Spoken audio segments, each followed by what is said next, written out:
जय माई की मित्रों, मैं आशुतोष देवलिया संपूर्ण आनंद स्वागत करता हूं अपने चैनल महाविद्या तंत्र साधना में। तो जो अनुभूति थी, उनकी समस्या थी ब्रह्म राक्षस वाली या ब्रह्म प्रेत वाली, वो समस्या के बारे में आगे के पार्ट के बारे में चर्चा करते हैं। एक्चुअली बना तो मैंने उसी दिन लिया था, लेकिन कुछ डिस्टरबेंस के कारण वो डिलीट हो गया था। बहुत बार ऐसा होता है, मैं कोई अनुभूति बनाना चाहता हूँ और वो बन नहीं पाती है। ठीक है, 3-4 दिन से कोशिश भी कर रहा था, लेकिन फिर भी बना नहीं पाया। तो सोच तो रहा था कि तुरंत ही डाल देता दूसरे तीसरे दिन, लेकिन वो हो नहीं पाया। खैर, अब आगे इस पर चर्चा करते हैं। तो जब हनुमान जी की तरफ से उनको सहायता आने लगी और हनुमान जी ने अपना सेवक उनकी सहायता के लिए भेजा और उसने उनके फेवर में लड़ाई लड़ी, तो थोड़ा स्थितियां बेटर होना शुरू हुई। स्थितियां बेटर हुई, लेकिन समस्या अभी समाप्त नहीं हुई थी। स्थितियां बेटर हो गई। इसी बीच पीछे भी उनके साथ बहुत कुछ हुआ है, सब कुछ बताया नहीं जा सकता। बहुत कुगत वाली स्थिति हुई है। उनकी मैसेज पागल सी हो गई थी, हॉस्पिटलाइज हुई, बहुत सारी चीज़ें उनके साथ हुई। बहुत मतलब जो भोगा उन्होंने वो बहुत गलत था। फिर उसके बाद क्या हुआ, वो जो लोग उनके गांव के लोग हैं, उनके परिवार के जो भी तांत्रिक जी सब चीज़ क्रिया करता था, वो तांत्रिक ने इनके पुत्र के ऊपर मारण प्रयोग किया था। तो फिर उस मारण को उनकी भगवती की कृपा से, सौभाग्य से उन्हें एक तांत्रिक मिल गया, दूसरा, जिसने बहुत ही कम पैसों में उस चीज़ को पलट दिया। और वो पलट गया तो उनके पास ना जाके इनके ही परिवार में किसी दूसरे बालक, परिवार के किसी दूसरे इंसान के ऊपर चला। वो तो शक्ति लेने ही आई थी, तो वो लेके गई। तो इनके परिवार में किसी दूसरे के बच्चे की डेथ हो गई। ये चूँकि ये पारिवारिक मसले हैं, उनका क्या लेना देना था, जलन है क्या है, उस हिसाब से वो तांत्रिक से करवाते रहते हैं। उसके पास जो भी सिद्धियां हैं, बहुत बड़ा अखाड़ा, उस हिसाब से वो करता रहता है। धीरे धीरे जैसे जैसे ये आगे बढ़ते जाएंगे, वैसे ही वैसे क्या है, वो तांत्रिक ख़त्म होता चला जाएगा। क्योंकि भगवती जब दंड देने पे आती हैं तो बहुत ज़्यादा आपके पुण्य फल, आप गलत कर रहे हैं, जब तक पुण्य फल हैं तब तक सबकी धुकेगी, आपको पता नहीं चलेगा, उस तांत्रिक को कभी पता नहीं चलेगा कि क्या हो रहा है। फिर पुण्य फल जैसे ही जैसे नीचे आएंगे,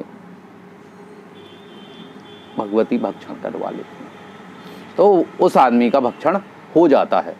तो एक दिन उसे भी बहुत बुरा दंड मिलेगा और करवाने वाले को भी मिलेगा। फिर आगे क्या हुआ, इसके बाद उनको कुछ अच्छे स्वप्न भी आए, कृपा वाले, भगवती की कृपा हो रही है और हनुमान जी की कृपा हो रही है।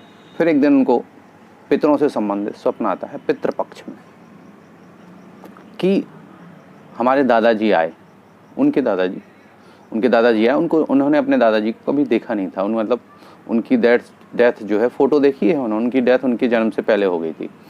वो आए, दादाजी पितृपक्ष में पूर्वज आते हैं, ये हमने पितृपक्ष वाले वीडियो में भी बताया था। और पूर्वज जो हैं, हमेशा पितृपक्ष में उनके लिए करना चाहिए, और पूर्वज आते हैं। अगर आप करना शुरू कर दोगे तो वो ज़रूर आते हैं। भले आप नहीं करते हैं तो क्या करेंगे, मन में उसके 3-4-6 बार आएंगे, फिर चले जाएंगे। कि हमारे यहाँ कोई कुछ करता ही नहीं है, कोई देता ही नहीं, कुछ पूछता ही नहीं है, तो कोई क्यों आएगा आपके दरबार पे। लेकिन आप करने लगोगे तो फिर वो आएंगे और आशीर्वाद दे के जाएंगे, आपका बेनिफिट दे के जाएंगे। ठीक है, तो पूर्वज आए और उन्होंने ये सपन दिया, उनके दादाजी आए हैं, दादाजी की हमने सेवा की, दादाजी बोले सब सही है। और साथ ही साथ उनके साथ कुल के नांग भी आए और उन्होंने देखा कि एक मंदिर है जो नांग शेप में बना हुआ है, उसको एक नांग घेरे हुए है बहुत बड़ा, और उसमें वो पंडित जी पड़े हुए हैं बीच में, और हनुमान जी की मूर्ति है। मतलब पंडित जी साफ़ हो चुके थे, बढ़िया पलंग पे बैठे हुए थे, लेटे हुए थे, साफ़ हो गए थे अब पंडित जी, गंदे नहीं रहे थे।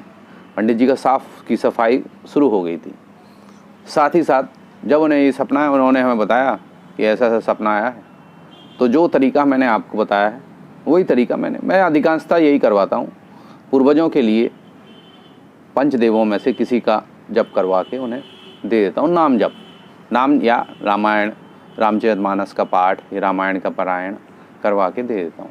तो हमने कहा सीताराम करके उन्हें दे दो 21,000। अब तो समय बचा नहीं है, 2-4-5 दिन है, तो 21,000 खींच के और उन्हें दे दो। उन्होंने 21,000 खींच के अपने दादाजी के लिए कर दिया। दादाजी आए थे, कुल के नांग भी आए थे। अधिकांश कुलों में नांग भी हैं।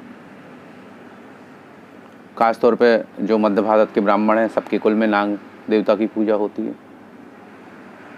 बहुत सारे लोगों के यहाँ नांग देवता की पूजा होती है, कुल में ही प्रतिष्ठित हैं। आपके पूर्वजों ने प्रतिष्ठित किया हुआ है, आपको पता नहीं है।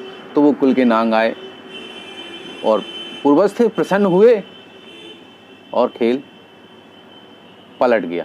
जितनी जल्दी कुल देवता और पुरखे मदद कर सकते हैं, उतनी जल्दी शक्तियों की मदद आने में समय लगता है। ये मदद बहुत जल्दी आ जाती है। अगर किसी के पुरखे यहाँ भी हैं धरती पे, वो भी बहुत जल्दी मदद कर देते हैं। और कुल देवी कुल देवता ये तो कर ही देते हैं, क्योंकि आपके पूर्वजों ने उनको साधा हुआ है लंबे समय तक। फिर से एक वीडियो बनाऊंगा कुल देवी के ऊपर। तो लंबे समय से साधने होने के कारण जैसे इन्होंने किया, फिर समस्या पलटना शुरू हुई। इन्हें फिर से सपना आए 2। पहला सपना आया कि ये अपने गांव में जा रहे हैं, इनको पेशाब लगी हुई है, पेशाब करने जा रहे हैं। तो देखते हैं कि उन्हीं लोगों के, उसी जाति के लोगों के घर बने हुए हैं। वहाँ ये पहुँच गए। बोले यार तुम लोगों ने सभी जगह पूरे गांव में अपने घर बना लिए। बोले हाँ। और बोले वो कहाँ गया? उसी आदमी के बारे में पूछा जो आदमी इनके उसमें फंसा हुआ था, इनके साथ जो गलत करने वाली चीज़ थी, उसके बारे में पूछा। बोले भाई साहब उसकी स्थिति बहुत बुरी हो गई, बहुत बड़ा साधक बना फिरता था, बहुत पूजा पाठ करता था, इसी के दम पे वो उड़ रहा था और लोगों को परेशान कर रहा था। किसी बड़ी शक्ति से भिड़ गया और हम लोगों ने जान भर बचाई, नाक कान कट गए। अब वो किसी दीन के नहीं रहे, उनका कोई काम नहीं है, अब उनके बस का कुछ नहीं रहा। उनके नाक कान काट लिए गए, जान भर बस बख्श दी, सब चीज़ें ख़त्म हो गई उनकी और वो ख़त्म हो गए। ये पहला। दूसरे दिन एक दिन और सपना आया कि पंडित जी जो हैं मर गए। तो पंडित जी को मारण हो गया।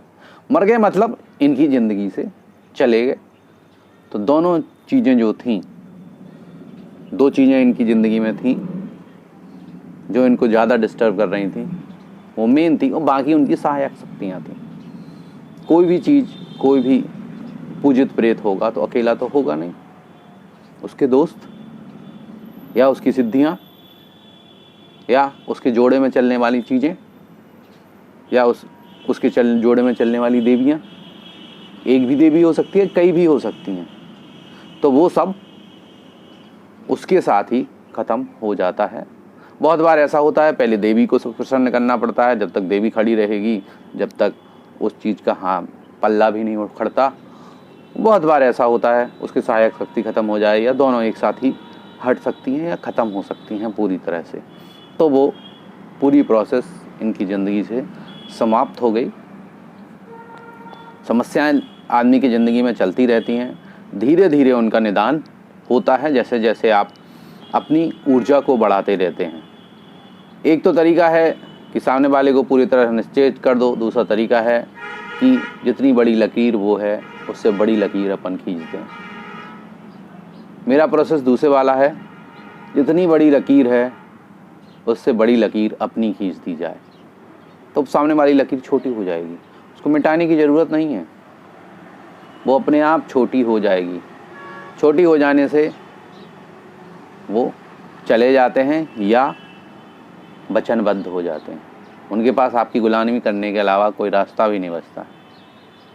तो पंचदेवों का भजन करते रहिए, करते रहेंगे तो ऐसी समस्याएं आपके जीवन में आएंगी नहीं, आएंगी तो आपको इंगित हो जाएगा। अपने कुल देवी कुल देवता को भी बराबर पूजते रहिए, पुरखों को भी बराबर करते रहिए। जय माई की। अगर वीडियो पसंद आया हो तो लाइक कीजिए, शेयर कीजिए, सब्सक्राइब कीजिए।